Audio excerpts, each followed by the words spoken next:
Hello बच्चों, आपको स्वागत है आपके अपने चैनल द नॉलेज हब में। आज के वीडियो में हम और एक नया चैप्टर आरंभ शुरू करेंगे जो कि है आपका रेडियो एक्टिविटी। वो ये चैप्टर आपका क्लास 10th का फिजिक्स में सबसे लास्ट चैप्टर है एंड बहुत ही मज़ेदार सा चैप्टर है।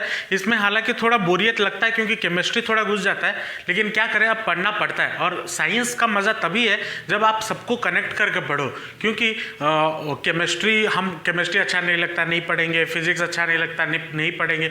ऐसे करने से साइंस का मज़ा नहीं आता।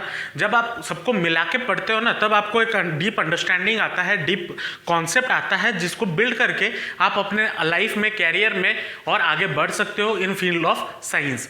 तो साइंस में जो हम बात कर रहे थे, जो चैप्टर है रेडियो एक्टिविटी, इसमें हमें पहले जो आज का पहला वीडियो है ये थोड़ा केमिस्ट्री के तरफ होगा, केमिस्ट्री जैसा होगा, क्योंकि केमिस्ट्री में जैसे कि हम पढ़ते थे एटॉमिक मॉडल, ये सब, उस सब का थोड़ा रिवाइज करेंगे, थोड़ा याद करेंगे क्या होता है क्या नहीं होता, उसको थोड़ा रिवाइज करेंगे। और जब नेक्स्ट वीडियो आएगा तब हम जंप करेंगे फिजिक्स पार्ट पे। तो आज का जो वीडियो होगा वो थोड़ा बेसिक केमिस्ट्री होगा, तो होपफुली आपको ये अच्छा लगेगा। मेरे जॉनर से तो बाहर है, मेरे से केमिस्ट्री नहीं होता, मैं अच्छे से नहीं पढ़ा पाता, लेकिन देखते हैं, कोशिश करते हैं कि आपको मैं अच्छे से समझा सकूं। अब जो ये केमिस्ट्री की बात करेंगे, जो हम रेडियो एक्टिविटी की बात है, इसका मतलब क्या होता है? इसका मतलब होता है कोई भी एटम हो, कोई भी मॉलिक्यूल हो, उसके अंदर जो एनर्जी भरा हुआ रहता है ना, उसके बारे में जो हम स्टडी करते हैं उसे बोला जाता है रेडियो एक्टिविटी। अब रेडियो एक्टिविटी को पढ़ने से पहले हमें ये तो समझना होगा कि एनर्जी किस में है, क्यों है, एटम्स क्या होते हैं, मॉलिक्यूल्स क्या होते हैं, उसको समझना होगा। अब जो ये पहला चीज़ जिन्होंने इसको डिस्कवर किया, इलेक्ट्रॉन्स को जिसने डिस्कवर किया, वो है हमारे जे थॉमसन साहब। उसके बाद फिर रदरफोर्ड आए, फिर बहुत सारे साइंटिस्ट आए, फिर उन्होंने अपना कुछ लॉ दिया जो कि आप केमिस्ट्री में पढ़े भी होंगे। मैं यहाँ पे वो सब नहीं पढ़ाना चाहता, बस एक ब्रीफ डिस्क्रिप्शन मैं आपको देना चाहता हूँ, जो कि है इलेक्ट्रॉन्स हमें पता है एक पर्टिकुलर पाथ में मूव करता है अराउंड द न्यूक्लियस। अब ये जो पाथ में मूव करता है उसे हम बोलते हैं ऑर्बिट्स या फिर सेल्स। अब इस सेल्स में या फिर मैक्सिमम नंबर्स ऑफ इलेक्ट्रॉन एक सेल में कितना रह सकते हैं, वो फॉर्मूला से हमें पता है 2n², और n यहाँ पे क्या होता है, नंबर ऑफ सेल्स होते हैं। अब ये जो इलेक्ट्रॉन्स होते हैं, इनका हर इलेक्ट्रॉन्स में अलग अलग सेल में जैसे जैसे हम दूर जाते हैं वैसे वैसे इनका एनर्जी बढ़ता रहता है। तो यहाँ पे जैसे लिखा है electrons in different cells have different energy, और यहाँ पे आप लिख सकते हो जैसे जैसे आपका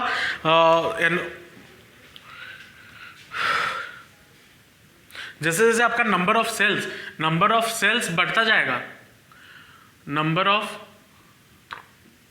sales increases, then energy increases, ये होता जाएगा। ठीक है, जैसे जैसे नंबर ऑफ सेल्स बढ़ता जाएगा वैसे वैसे आपका एनर्जी भी बढ़ता जाएगा। अब इसमें आते हैं, ये जो इलेक्ट्रॉन्स होते हैं उसमें कितना चार्ज है। अब एनर्जी की जब बात आती है तो इसी एनर्जी को हम यूज़ करके हम बहुत सारे चीज़ें बनाते हैं, और इसी एनर्जी के वजह से ये जो रेडियो एक्टिविटी चैप्टर है उसको हम समझेंगे। इसी एनर्जी के बारे में हमें बात करना है। अब इसमें जो चार्जेस होते हैं कितने होते हैं, इलेक्ट्रॉन में जो चार्जेस होते हैं वो होते हैं लगभग -1.6 × 10⁻⁻19 कूलम। और चार्ज ऑफ प्रोटॉन कितना होता है, सेम होता है, बस मैग्नीट्यूड का फर्क है, मैग्नीट्यूड सेम होता है, बस साइन का फर्क है। इसमें होता है 1.6 × 10⁻⁻19 कूलम। और मास ऑफ इलेक्ट्रॉन कितना होता है, वो होता है 9.1 × 10⁻31 kg, where as mass of proton is 1.67 × 10⁻27 kg। अब इसमें आपको पता चल रहा होगा इन दोनों वैल्यू को देख के कि जो प्रोटॉन है वो थोड़ा हैवी है एज कंपेयर टू इलेक्ट्रॉन। और कितना हैवी है, proton is 1840 times heavy than electron. और इसको हम ऐसे भी बोल सकते हैं कि electron is 1840 times heavier than proton, हम ऐसे भी बोल सकते हैं। अब जो उसमें न्यूक्लियस में जो प्रोटॉन्स रहता है, बाहर तो इलेक्ट्रॉन्स रहते हैं जो घूमता है। अब जो प्रोटॉन न्यूक्लियस के अंदर जो प्रोटॉन्स रहते हैं उसके साथ और एक पार्टिकल रहता है जिसे हम बोलते हैं न्यूट्रॉन।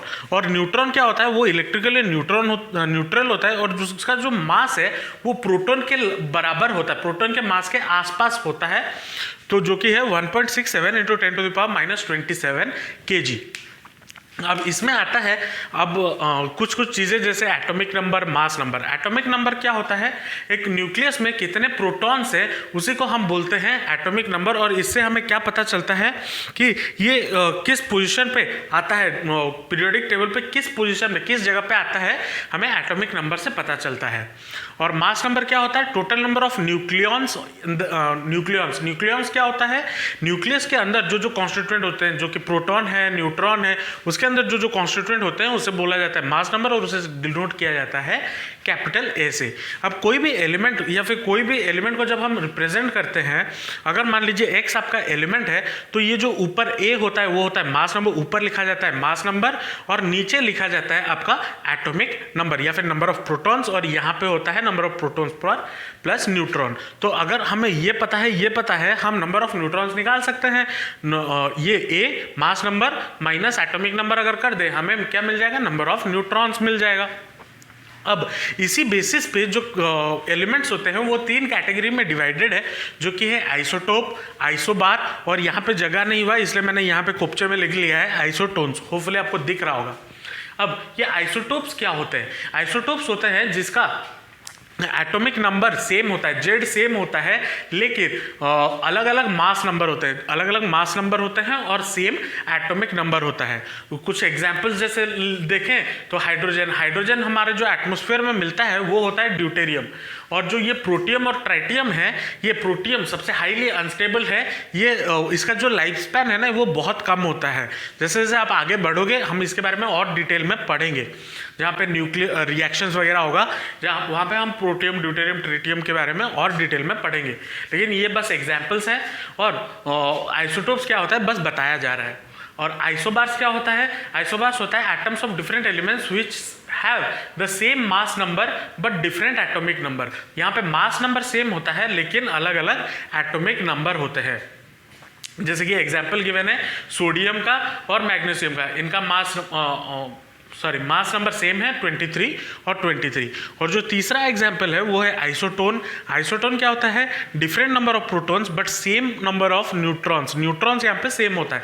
अब यहाँ पे न्यूट्रॉन्स कैसे निकालें, इन दोनों को माइनस कर दो, 39 - 19 20 मिलता है, और 40 - 20 भी तो हमें 20 मिलता है, तो वो होता है नंबर ऑफ न्यूट्रॉन्स, जो कि है पोटेशियम और आर्गन के बीच, ये दोनों आइसोटोन्स होते हैं।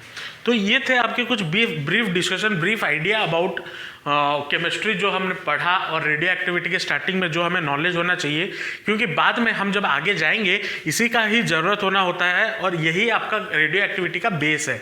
तो होपफुली आपको ये सारा चीज़ें समझ में आया होगा। हालांकि ये सब चीज़ें आप केमिस्ट्री में भी पढ़े होगे, छोटे क्लासेस में भी पढ़े होगे, 10th में भी पढ़े होगे, एटॉमिक स्ट्रक्चर चैप्टर है वहाँ पर भी पढ़े होगे।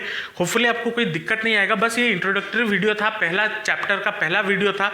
तो इसके बाद वाला जो वीडियो आपको मिलेगा उसके उधर हम रेडियो एक्टिविटी में डीपली उसके बारे में डीपली डिस्कशन करेंगे।